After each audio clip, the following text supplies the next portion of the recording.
The Iowa Board of Regents has approved a plan to spend $20 million from the State Pandemic Relief Fund to fund the Iowa Center for School Mental Health at the University of Iowa.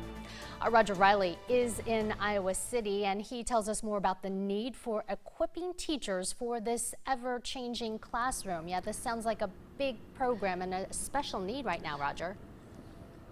Yeah, Janae, I'm here at the College of Education right south of the old Capitol, and the starting of this center comes at a time when there is some fear in the classroom for teachers over students who may wrestle with mental health issues. Now, the new center is not to turn teachers into guidance counselors, but to help them know what they're getting into.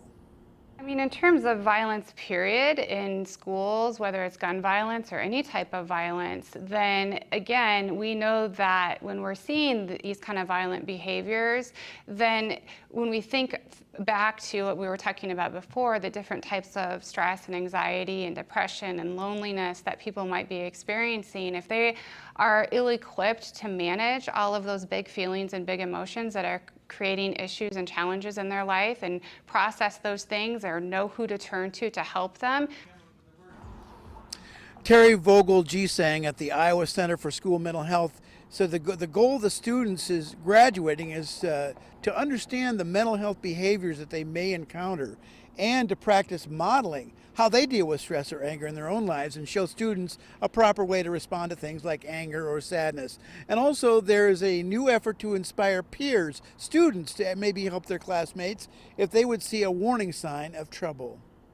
And see all of the signs that may or may not be there on a day-to-day basis. That's why it's really important that adolescents, that educators across the board are thought of as first responders.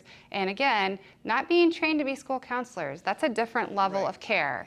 But know how to listen for different warning signs and then know who to go to get some extra support. Now, Vogel-Gisang said that the mental health problems in the schools can't be attacked by just doing one thing. She said our society needs to look at the big picture and try to help people with deal with their issues before they become big issues that everyone has to be aware of. So that's kind of the situation here, trying to get the teachers prepared, but also, you know, maybe students can help out and spot some things, not to snitch on other students, but they're trying to look at as many different ways as they can to try to get teachers ready when they go into the classroom to deal with this. Yeah, it takes a village, most definitely, to address a problem like this. Thanks a lot, Roger.